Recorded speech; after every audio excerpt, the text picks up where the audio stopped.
I'm Sid. And I'm Mike. And this is Comedy Filmmakers Motivation Monday. The podcast. And I'm Carl. Yay, Carl. What's up? Yeah. Hey, he's back again. Thanks for having me. Oh my God. Every week it feels like such a gift. I'm always like all week I'm sort of on the edge of my seat whether you guys need me, and then you send me that last minute text like, we need you, get over here right now, like can't do this tonight without you. And just I'm tonight back again. Yeah.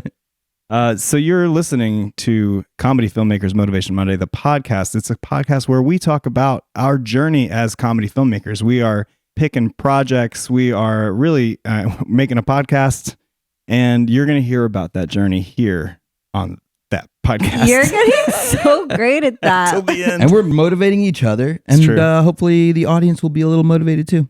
Mm-hmm. And there's one little fun part too, is that we have a guest every week. Oh, yeah. And we talk to them about their process, their journey, and we motivate them maybe if we're lucky. If we're lucky. So we're always lucky. Motivation happens every Monday here. Duh. That's right. I thought you were going to have us all say it at the same time, but Oh. let's not. Let's just get right past that. Good. Okay. I like that. Yep. I've got a question. Is there anything this week you guys need a little extra motivation on? I'm gonna get real with it. Let's do. Tell me. We'll kill two birds with one stone. All right. I have not been on the Peloton. Okay. It's no problem. I need a little motivation. Yeah. With discipline and getting on that Peloton. Yeah. I need it. It's hard. It's hard. The discipline is hard. I have recently been trying to do workout before coffee as then I get that coffee reward. Ooh, I like my morning cup. When I'm trying to get into a new habit, I'll start slow. I could do a 15-minute class and then move up to a 20. Eventually I'm like, I need the 30. That's my advice, but my motivation is you're doing other things great. And you can't always spin every single plate on the stick. Or the bike. Spinning. I was making a spinning metaphor here, and I didn't even. If you want to take a spin class with Mike, just drop us a line. Yeah, we might bring. If you have a Peloton, email us at. You should have a buddy system for that. Good. Like making sure that someone that also has the Peloton. Maybe you're hopping in Carl's classes from time to time, and you guys are doing a workout. We could do together. You know what? I really like the coffee thing. Yeah. I will withhold that morning cup. I'll try that this week, and we can report back next week. That sounds like I want that cup. And if I have to get on the espresso machine, it's because he has the espresso machine. I do have the espresso machine. Next week, we'll probably be violating some trademark and copyright laws, but we'll bring in a Peloton, and Mike will get on the Peloton. He'll do the whole episode on the Peloton. What if we all do it? Yeah, let's do it. Well, so we'll buy a couple more Pelotons. We'll use the Patreon money. Thanks, everybody. By the way, Patreon is popping off if you want to go in there. Blown up. We have money for 3 Pelotons at least. We'll get the guest one too. Yeah. Well, what's the competitor? We'll get a Soul Cycle for the competitor. Right, we'll get a Soul Cycle. For the guest. Yeah. Or even like a generic one. Just a nameless bike. A Peloton. How about you, Sid? How's it going? Man, it's better now. I'm just living and learning out here with the pod. Last week, as you know, work almost took me out, which I was thinking it's very hard to keep those, not rhythms in the morning, routines. There it is. It's really hard to keep your routines in the morning. When you're working a lot, if you're working 12, 14, 16-hour days. Yeah, irregular hours too on this job that you're on. Yeah, so I slept for about 24 hours this weekend. I wish I could say more. That's one of the things also that's really hard about working in production in this industry is that a routine, having those routines, working out, especially all the people that are jacked on set. I'm like, how the fuck are you doing this? Right. Well, they get some gig that they stay on for a really long time. They did 6 seasons of a show, and they're like, I worked out every day with James Gandolfini and R.I.P. James Gandolfini. Hey, check him out on True Romance, the movie. We talked about it a few episodes ago. All right, I would love a little. What about you, Carl? What did you do? I am in a place right now where I'm trying to get time to write. And I've been in that position before where I actually did have all the time in the world and I just wasn't writing.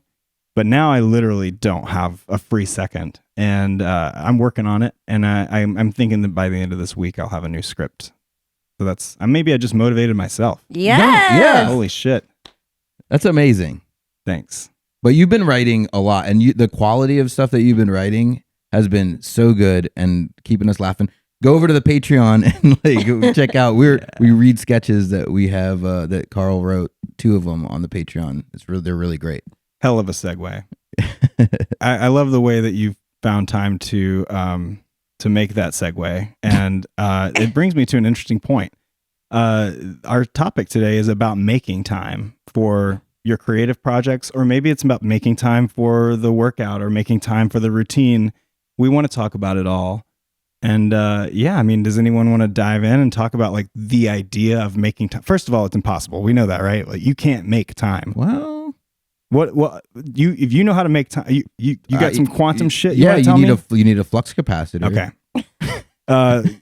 If any listeners, if you're taking notes, 1.21 gigawatts of electricity, enriched plutonium. Sounds familiar. Yeah, and a DeLorean. Is this from Die Hard? Yeah.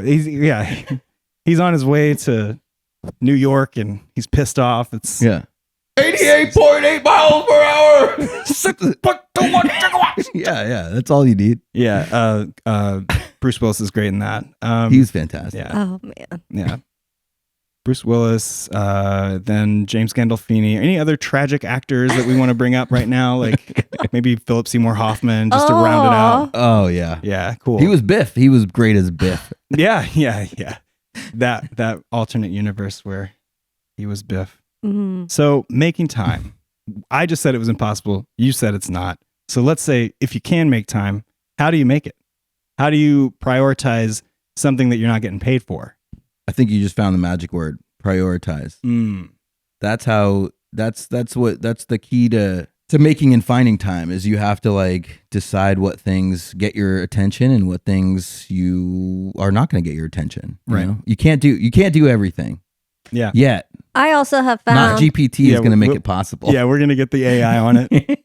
I also have found that it's not just about prioritizing, it's about like real discipline. And that's the hardest part for me. It's like sometimes I find myself just like scrolling, I'm say, get off the phone, like get up. What are you? But sometimes my brain is just, it's shot. We're like so overstimulated. So I think it's also important and underrated. Just you have to slow down. Yeah, totally. And that's the thing is if you're not listening to Comedy Filmmakers Motivation Monday, then get off the phone. Yeah. But if you are listening, then actually maybe get another phone and start that one listening on a different platform so we can get those. Get a views. VPN going. Trying to get our numbers up. I would say one thing before we move on, and that is that these moments where you do find yourself scrolling and on your phone and distracted and not being productive and not on the grind, like those are healing moments too. And sometimes you have to really realize like I'm vegging out because I need to. Like I am actually getting something from this procrastination. And then if you have that conversation with yourself, if you're honest with yourself and you're like, I'm actually not getting anything from this procrastination, maybe I'll just go take a walk. Like just break. Take a walk. Take a walk. Read an inspirational quote. Take a walk. Sid likes to take a walk. Hey, let's all go take a walk right now. All right. We'll take a break and we'll take a walk around the block and then we'll come back and... I love that idea. Let's do it. Let's all do it together. Good gravy. All my clothes are everywhere. My underwear and my socks. I don't know where to put them. My drawers are full and my closets are overflowing. Where can I put these clothes? Well, do you have $2,000 extra that you're not using? Of course. Well, come on down and get a Peloton today. You can hang your underwear on the seat, you can hang your shirts on the pedals, and you can hang your coats on the hooks, the hand hooks. And it's actually not just a Peloton, it's a Peloton dryer. You get it in the store right next to where you get the actual bikes. It costs $500 just to get it into your home, but once it's there, you never have to pay for the electricity of a washing machine and dryer. Again, not the washing machine. Of course you need the washing machine. I don't know what I'm talking about. It's just the dryer. Washing machine is not included. I don't know. So you're telling me that this Peloton is a washing machine? Hang on. I'm hearing that this is a washing machine. That's right. You buy an extra attachment called And how does the work? How does the move the clothes around? When you start to pedal the bike, everything, there's an attachment that comes to the back of the bike. Right. And you put all your clothes in there and you just add a little water and soap. And as you pedal, it washes the clothes. So I got to move the clothes off the bike to pedal to wash it. Yes. So I should probably just buy a second bike is what you're telling me. Yes. Okay, great. Sign me up for a couple. Sign me up for a couple. And yeah, give me 2. Well, head on over. Wait, is this a commercial or am I buying this in a store? No, you're on Craigslist give us right now. $4,000 right now, and it's yours. They're both yours. Do you have a problem with your commercials going out of whack and getting into a weird space where they don't know what they're doing and they sort of stop being a commercial? I know I do. Hire us today to rewrite your commercials. We're at not GPT because we are not GPT. Oh, wow. That was a lovely little stroll. I would say that I just love getting outside and breathing that fresh air. It was really nice. And it's nice in the city right now. There's nothing like not riding a Peloton and then going for a walk. Ooh, man. You're It's so just right. unbeatable. And I did check the health app and we all burned 500 calories on that walk. That is amazing. Cool. I'm Yeah. so proud of us. Loving- Feeling refreshed. Definitely feeling gratitude right now. Mike. Yes. I feel like you might have something there. You might want to introduce our... I'd like to introduce our guest. Ooh. Our guest today is one of the hardest working comedy filmmakers we know. You may know him from Twitter, where he dusted his wets, or from TikTok, where he made all the people in a New York casting office shit themselves with his acting prowess. He's a creative director behind the series Netflix by Bots. He co-wrote and starred in the Emmy-nominated Netflix series It's Bruno. He also created and starred in and got greenlit the True TV original series Ghost Story Club. Ladies and gentlemen, our guest today is the hilarious David Ebert. Yay! Wow. What an Thank intro. He's here. What a great intro. Thank you. Yeah, I'm here. I'm so happy to be here. We are so happy you're here. I'm so happy to be here. Let's all once more say how happy we are that I'm here. Well, I can just say that I'm thrilled. We're grateful that you've made a time for us Yeah. in a busy life, a busy schedule. Mm-hmm. Yeah, that is sort of what we're talking about today, Yeah. isn't it? Yeah. Making time. And you made time for us. You know, you actually asked me the best way, which was last minute. Is the only way. Like, if you ask me, like, schedule this a week from now, there's no way I can schedule because, like, guaranteed scheduling a week from now is going to be like, okay, now I have a shoot.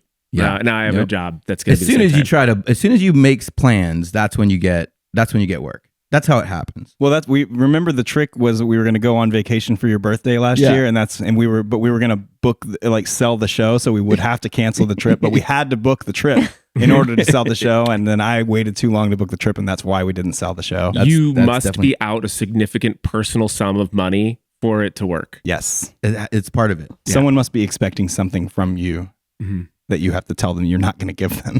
You have to disappoint somebody for it to work. That's part of it's like a blood sacrifice. Everyone who has a TV show Yeah. right now, like Michael Schur disappointed one of his best friends, and then he got The Office. So like, That's how it goes. Yeah, Michael Schur was like, "Oh, there's a christening next week. Sure, I'll do it." yeah, I'm there, and you're gonna see my best suit. And he was like, I'll do the invitations. Like, just say no more. And then totally flaked. And then he got The Office. With every accolade that The Office gets, he has to think about how there's a child out there with no Godfather Yeah, it's true.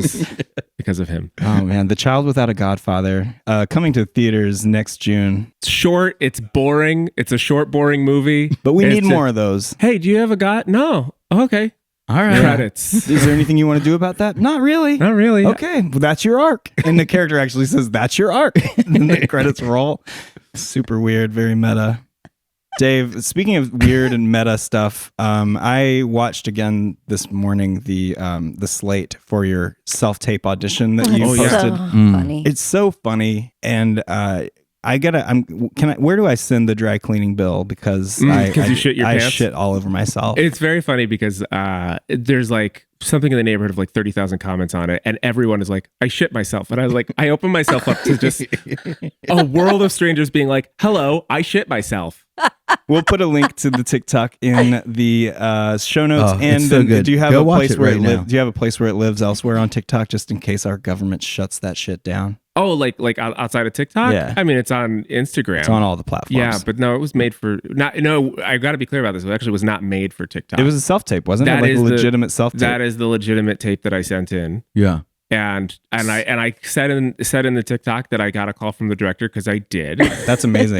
He's a friend. He's an old friend of mine, Okay, and basically he was like, I know we're not going to cast you because like all these politics about how you're casting for this movie, and they're like, but he's like, you should post it, and yeah, and he was right. He was right. Yeah, he was right. In case nobody stops to watch the video, I just quickly want to say, like, Dave made a self audition tape, and he did some funny stuff in it, and that's why the director said you have to post this because it's so funny, and it shows a little bit of who you are.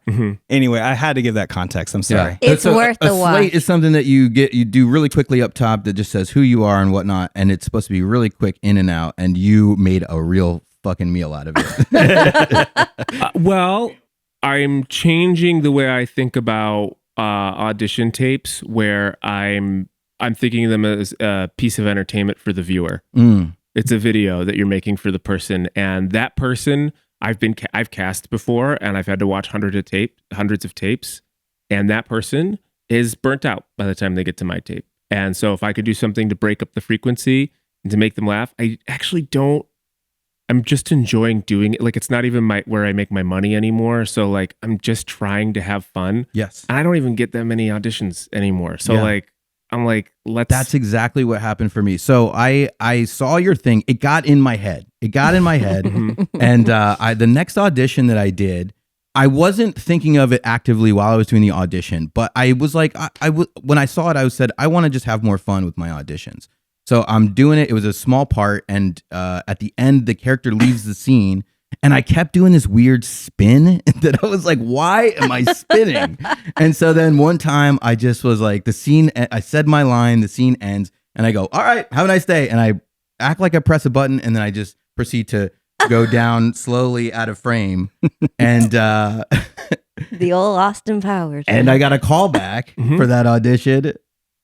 And I booked that sucker. Yeah. I just got the call today that I booked it. So it was definitely like Congrats. directly off of the inspiration that you gave me from just having more fun in your audition. It looked like you were having a lot of fun. I had a lot of fun, and I'm trying to have fun with all of them now. And there's a thing where they'll be like, "Oh, don't make up a bunch of lines, don't make up a bunch of whatever." And I'm like, you know what? If they don't want that, they don't want me, Right. You know, Yeah. like You're not a fit.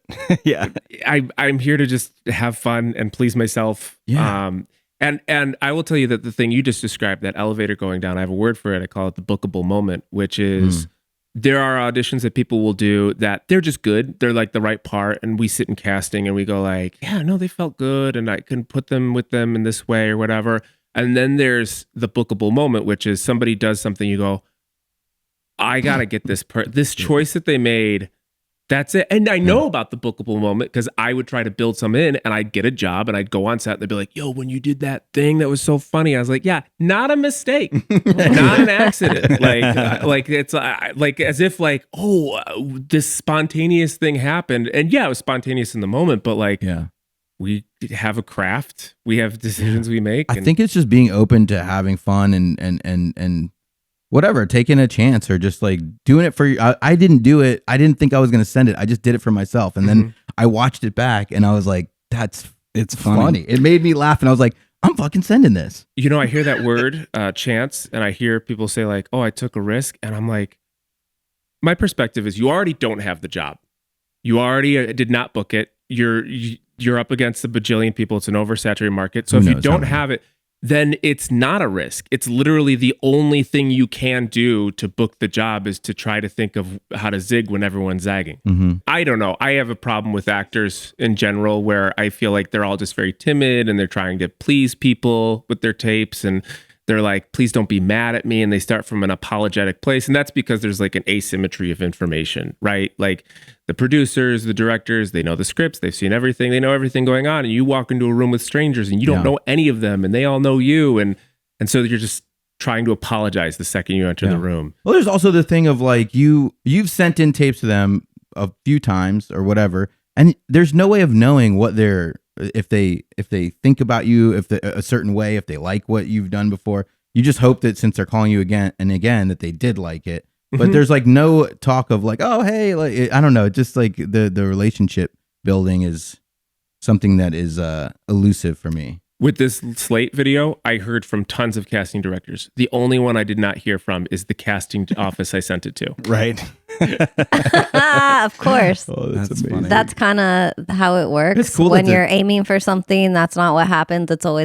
It's like booking a trip and then getting the job or whatever. It's that kind of thing. You can't. That's awesome. So they never heard from them. Have you auditioned for them before? Yeah, and maybe I'll audition for them again. TBD. I don't feel know. like I feel like that is gonna lead to a lot more work. I Listen, just feel like it.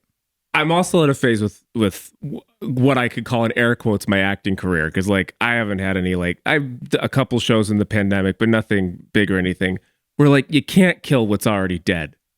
I'm starting from nothing. No, we're not gonna allow it here. You have an amazing acting career. It's like It's been fun. no, it's amazing. You've got a lot. You've but got it a lot of doesn't- stuff going on. It's great. No. I'm not saying this in a negative way. Uh-huh. Did I misread it? I'm Did saying, misread like, the room? We'll allow it. We'll allow it. Like I've had some fun roles, but Uh-huh. it's not like a ladder that you're just going up. It's more like that's a thing I did, and then the slate is washed clean. Yeah. Right? You listen Mhm. to Michelle Yao when she's talking about like I didn't work for years, and you listen to Ki-Hu Kwan where he's like I lost my health insurance, Yeah. and you listen to Brendan Fraser, didn't.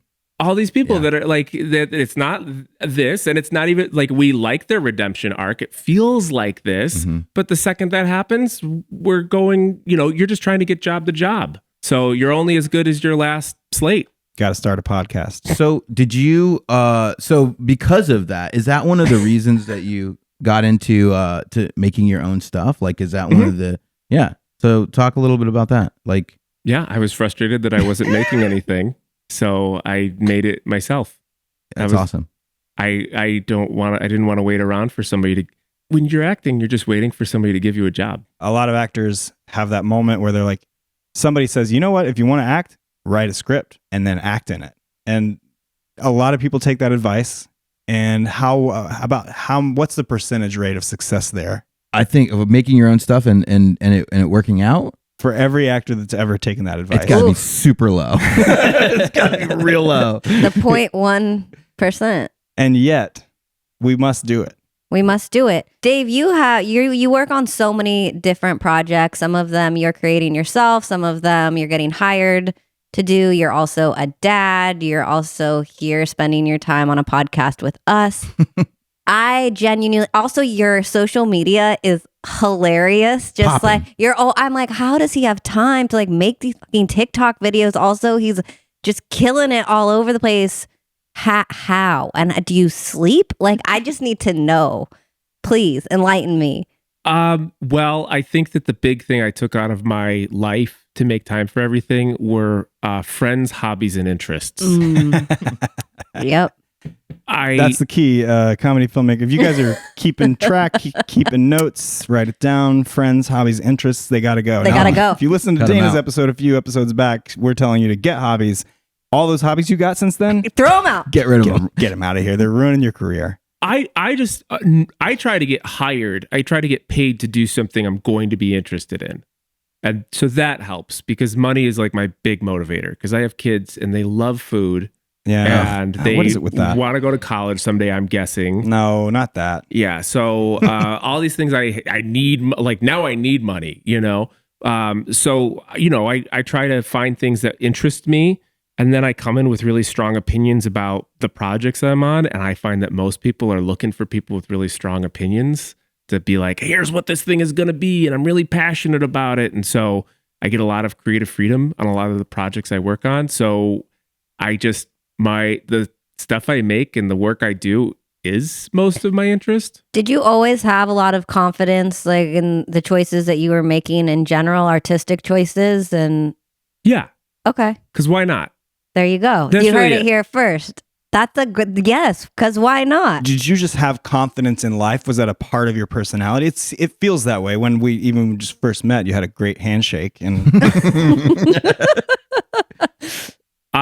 don't want to make this a podcast where I talk about how I grew up, because I've had those before. But Let's I grew up get into in a very unusual circumstance. Cue the where music. I grew up in kind of like a religious cult. It was an Assembly of God evangelical cult. We weren't allowed to listen to music. We weren't allowed to like just partake in regular. If there's no music, there's no dancing. No. Well, there's worship music. This was a Pentecostal. This is like they spoke in tongues, like the full like Jesus camp experience. Here we go. I was raised in that. And did you ever feel the Spirit? Yeah.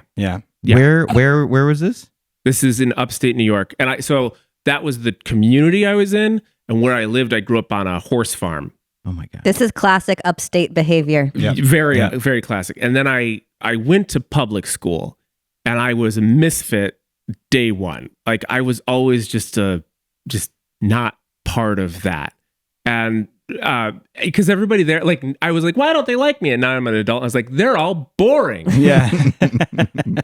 They don't have interests. They're not into stuff, you know? And so I was always encouraged to be a little weirdo. And I just kind of developed this, like, I'm going to just march to the beat of my own drum, because why? Like, there are people way less talented than me that are way more successful than me that have the things that I think I should get. And like, I would have this thing in class. I was a gym class all-star, right? So like I was the kid that like actually ran in gym. And I was a kid in class that would always raise my hand because the teacher would ask a question and everyone would just kind of sit there. I'd be like, guys, let's keep the plot moving, right? And so people just want someone to come in and say like, I'll figure this out. I'll figure out how to make this video, how to make this commercial, how to fix this story or whatever. Why not? My opinion. It's important to listen to everybody in the room, but you know what? Good thing that you have that outlook and you're very talented. It would be such a shame if you were like, what? I've seen a lot of successful people that have that attitude that don't have the talent and they still get far. But so I'm just saying that you are one of the most talented people. I appreciate that. I actually have thought about recently, like the word talent, because I've always downplayed the concept of talent and instead said that it's just like hard work and homework for the most part. You're so creative. You're so creative, so funny. But I think a lot of that is we all have like little gifts, and if I had a gift, it's understanding language and being able to mimic things and interpret them. I'll have this experience happen where I'll have a conversation with somebody in a group setting, and I've retained and heard and listened to everything that they've said. And then afterwards, I'll be with somebody that'll be like, oh, they said that. I'll be like, no, that's not what they meant at all. That's not what the takeaway. Didn't you hear what they said? And I'm more often than not right. Like I had this it's why I'm good at commercials, is that I'd watch TV and I'd watch the commercials and I'd remember them. And I'd remember what happened and why things happen. And then people would be like, oh, how would you make a commercial like this? I'd be like, well, I've seen a million, because I'm alive on Earth and it's in front of me, and people next to me wouldn't remember the commercials they just saw. I go, where do you go when the TV changes? It's kind of one in one ear and out the other. I can't sometimes tell you what the thing was. That's not just commercials, Mike. That's things that we say to you. What? I wanted to ask you a question about that, because when I got the chance to work on a commercial with you during the pandemic, and you had created you did the creative for it, you directed it, and you managed all the post-production for it. Like which one was that? It was HelloFresh or Blue Apron or something. Oh, Blue Apron. Blue Apron, right? Yeah. But like, so a lot of the jobs that you do, you're creating the creative, you're the creative agency. Well, now I work, that time I was on my own, but now I work mostly with special guests as a creative agency, but I'm also freelance in that world. It's really interesting. How did you learn? Did you learn how to do that before you were directing, or did you learn that how did you get into that? It's just, you get on a job and you see what you could do on the job. You just say, hey, I think I can do this. Like I was hired at First Ave Machine as a copywriter on something. And then this thing came in and they needed some copywriting support to write these scripts for YouTube ads or whatever. And I was like, hey, you know what? Like, this is pretty close to stuff I've already made. I should just be the creative director. And then they were like, oh, we don't have to pay a copywriter and a creative director. We can just pay one guy a little bit less. Sure. And so just And at the same time, you're like, look at all this money. Yeah. And we're all bullshitting our way from one job to the next job. It's just about listening and thinking like, oh, I think I could do this. I'm pretty sure everyone else here is lying about their credentials. Similar thing for me as a freelance editor is finding, I recently started having this shift where I'd get a bunch of stuff and I'm like, this is more like a producer's job. Like, I think my producer should be doing this part. And now that I'm more working from home, it's like, I'm doing that. I'm going to be the person who did that so that when they need this done again, they know who to call. And it's like, yeah, like the term for it is predator, producer editor. Mm-hmm. Terrible term. It's terrible bad. term. Yeah, it's bad. Especially when you're working on like a children's show and you need a predator working with children. I could write that joke. I could rewrite that joke. Let's rework that joke a little bit. So, How to Catch a Predator. How to Catch a Predator is about finding the right producer editor for your creative work. No, I just interrupted that whole thought, but now I did have a question earlier, so I'm just going to keep going. Sure. You said that we nailed it by getting you to make time for us because we asked you at the last minute. Yeah. But how do you make time for your own personal stuff? Like when you are like, I've got this funny thing and I want to make this, is it all inspiration based, or do you have sort of your own sort of like trajectory for where your personal projects are coming in? I used to. I don't anymore. Yeah. I used to think of life as a ladder that I was going to climb and get to the top of, and then you get a cake. Yeah, no, You know? it's cake. It's Cake. It's really good. Wrapped in money. Yeah. I had that. Yeah, You've had it? I was born at the top of the ladder. Yeah, Try to get back up there. yeah. I come down so I can tell stories. You know, like Carl fell off the ladder. Yeah, he it's true. didn't I climb slipped. down it. I got pulled off by Sid and Mike. Bully Sid. Anyway, Yeah, no, I've written TV shows, I've written features, I've gone out selling, all that stuff. And in that process, one thing I hated is, first of all, my position on television has changed a little bit. At the moment, my feeling, and this will change, but my current feeling is that television is parasitic. Television, there's 590 something scripted television shows right now. That's oversaturated. Nobody wants to watch them. We're experiencing the end of a bubble. Yeah. Right? It was a whole fight to see who was going to win the streaming nonsense. And now they're all imploding. And so you have all these people that are skilled at their positions across these TV shows that are going to be now trying to get into my advertising work. right? And so I was like, wait a second. Advertising is the engine that drives television. So why am I trying to scrape by to get people to like me in an industry that is parasitic to begin with? Why don't I just go where I'm wanted for a couple minutes? So that set me in advertising. But if you just do that, you'll kill yourself. Right. Yeah, definitely. So I carve out a little bit of time to make things that are hopeful, which for me is like a short film, or maybe it's developing a television series or something like that. I save a little bit of time. I have two rules that I think are very helpful that I followed my entire career. One is the 5-minute rule, which is you spend 5 minutes a day doing the thing you want to do with your career. Just 5 minutes. Keep it low. It could be more, but it has to be at least 5 minutes every day going in that direction. So if you work at a terrible job as a producer that's grinding your bones and you're losing all hope, Sid. you got to take 5 minutes out of that day and push yourself. It could be just checking emails. It could be submitting or whatever. That's it. That's a win.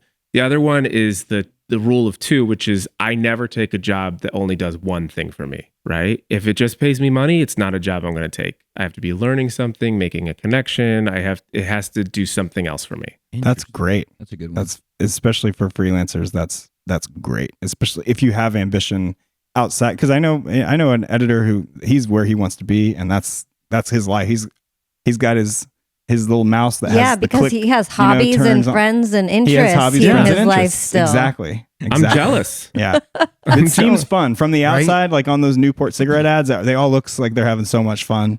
The friends. Do they still have Newport cigarette ads? Yeah. Thank God. On their website. What I love is the product. I love Newports. They're smooth and they're cool. They're great. Yeah. It's an upside down swoosh. It's an upside down swoosh. They're Come extra long. The color And on they're the packaging, that teal, whatever. I don't think you're allowed your- to say that they're cool because Cools was a competitor, I think. Camel. Yeah. You think that I'm going to get in trouble for the branding that we're providing for tobacco on this. Yeah. Definitely. We get dinged on stuff like this all the time. RJ Reynolds is coming for you. It's gonna get pushed back down. There's a big man with a cigar that's like, Newport's is paid. Writing the checks, not cool. You know him? Yeah, These comedy filmmakers are ruining my gig. that's our connection. Yeah, in he's great. Tobacco industry. We were hoping they were going to sponsor us at some point, but now I jammed it in because those are the two things I do that help me make time. Those are extremely awesome pieces of advice or practices, really. I have a question. What are some of your goals still in your life, or things you want to work on, or a feeling you haven't felt in your career or in life? Or are you chilling? Like, you happy with, not that they're mutually exclusive, but no, my daughter's 6 and my son is 3, so I'm like fully enjoying this time of their lives because they'll eventually be grown up and hate me. Yeah. And so I'm really liking as much time as I spend with them now. I'm catching money, which means like I'm just making ads and having fun while I'm doing it. I'm learning a ton. I'm a director now. Yeah. it's hot stuff. It's good. It's awesome. My first job directing, I was Googling like what's a shot list, and now I'm repped and I work constantly, and it's great. You know, That's amazing. The first time I directed, I didn't Google a shot list. So if you guys are looking at him for a job, and you might want to take a look at my resume, because I didn't have to Google what a shot list was. Sorry, I'm out here trying to pivot. Like always. Editing is fine, but I want to be on set yelling at people. Use ChatGPT to find out what a shot list was. The editor to directors are the good ones. They're the good because they shoot what they need. Mm-hmm. I'm one of the good ones. He is. He is. Can't wait. He always knows what'll cut. Can't wait. Right. I don't, so I overshoot. Because I always think of the editor as a person who, like, I'm scared of. Like, they're gonna be so mad at me if I don't get the right coverage. Because I always am like, don't worry, guys. I know the editor. It's fine. Yeah, that part. But yeah, so that is that's where I'm at right now. But things I still want to experience is I really want to make a feature, which is like wanting to make a feature now is like, I don't know, like wanting to discover a new continent. Like, it's done. It's what feature film is over. I don't know. The era of the feature. I think here's something. I think that the sheer desire to do it is enough for us to say here at Comedy Filmmakers Motivation Monday, the podcast, you're gonna make that feature. You're gonna do it. Like we know that, you know it, and now we're saying it's happening. We're locking it in. Is there anything in particular besides, getting you pumped up, knowing, you're going to, this features in your future? Is there anything else you need motivation on? You feeling, are you feeling good? Can the motivators motivate you? Like, can we? I'll tell you what, hearing you guys talk about the way you work together is very inspirational. Because I don't have anybody that I'm meeting up with, holding accountable, trading ideas, anything like that. I am insular in my creation. I go, okay, I'm going to make this thing. And then I bang my head against a wall until the script falls out. And I don't have people that are like, let me hear this idea. Talk it through with me. Oh, I think that's a good idea. I'm jealous of everybody that has that. Well, you're going to have it now too, because we would welcome you to send us some stuff.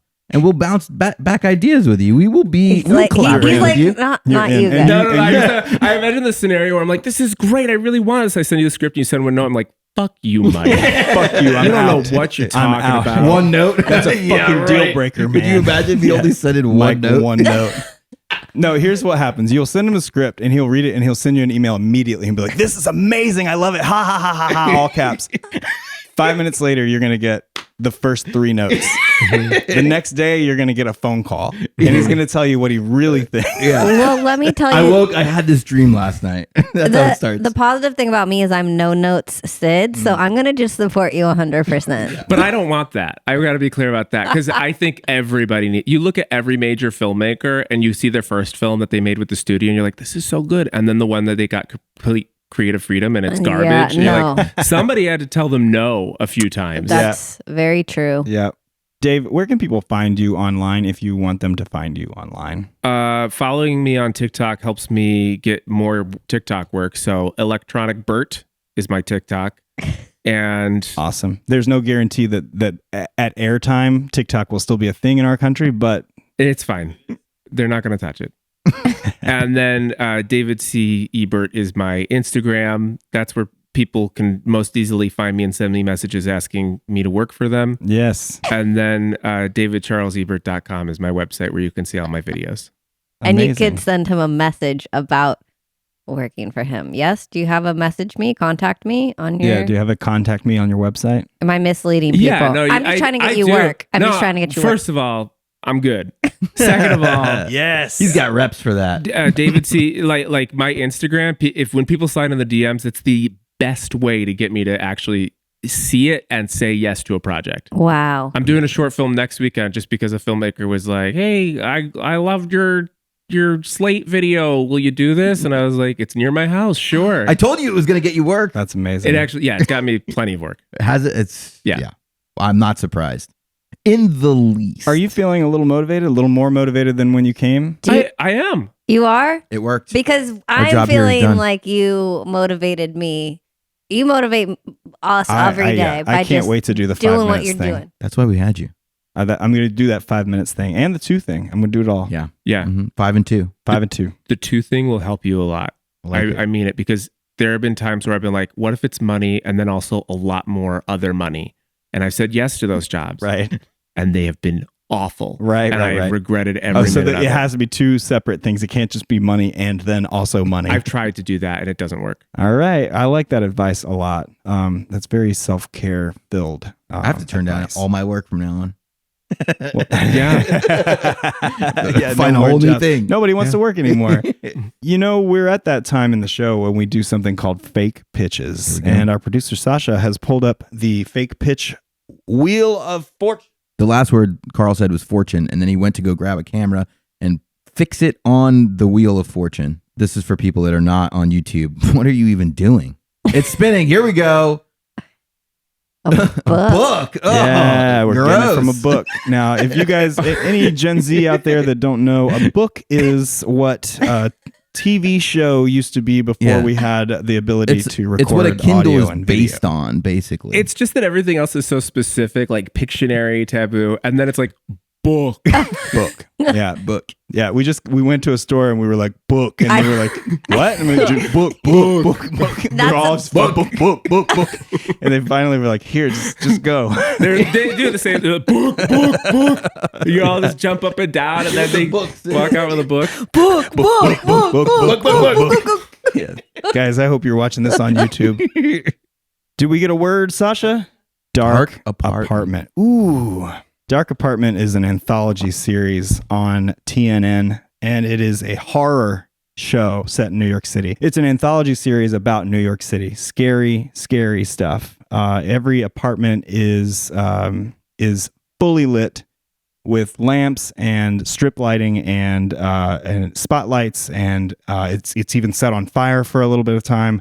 They bring somebody in, they turn off all the lights, and then they scare the shit out of them by telling them that they're in a dark apartment. This is my best pitch that I've ever done on this show. I came in strong and fast.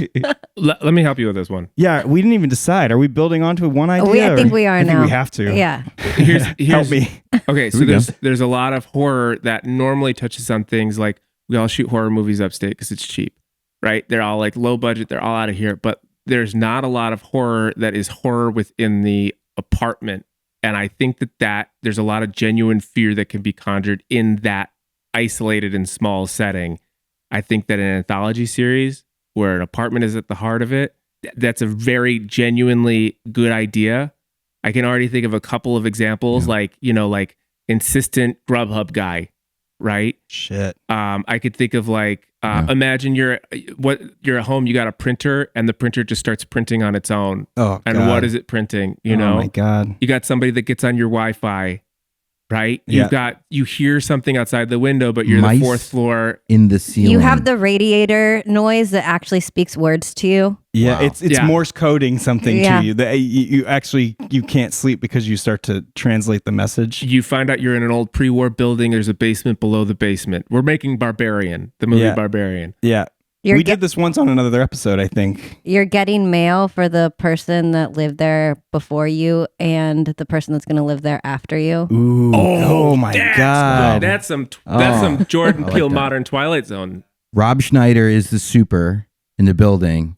He's got one leg, and he lost He's it to the gangrene. only recurring character, right? He's sort of like He he's the guy his- that stitches it all together. Yeah. He's got that big ring of keys, and he lets himself into your apartment whenever he wants. This You is just find him there. unfortunately executive produced by Adam Sandler, so you have to use Rob Schneider. Oh yeah. Rob's he's been around. We've been trying to get him on the Yeah. project for years, but it's like every time we pitch to him, we tell the story on the pod all the time, but he's always in his pool. Always in the pool. Yeah, He loves, very distracted He wants guy. to hear pitches while he's swimming in his pool. Yeah. Or sometimes, that one time we pitched him and he was floating on a raft in And the pool. he lost his leg, and like word has it is that he tried to adopt a shark, and then they were swimming in the pool together and bit his leg off. Right. This character, the super, it only has one leg Yeah. because Rob Schneider only has Actually one leg. only has one You leg. probably didn't read about this in Deadline because he is trying to keep it quiet. Like Paula Abdul's Well, because you're plane not crash. supposed to actually adopt sharks, which I mean, I don't know if everyone out there knows, but beware. Who's the host?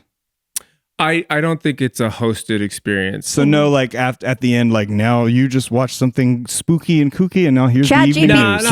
ChatGPT is taking care of that. Modern Anthology doesn't do this would be like Duplass. Like Duplass did a show like this. Room 402, was that the it? Was? room one, Oh, Yeah. So, but I think that this is more focused than what they did, and I think that this has legs. Yeah, there's nothing like a specifically New York City apartment.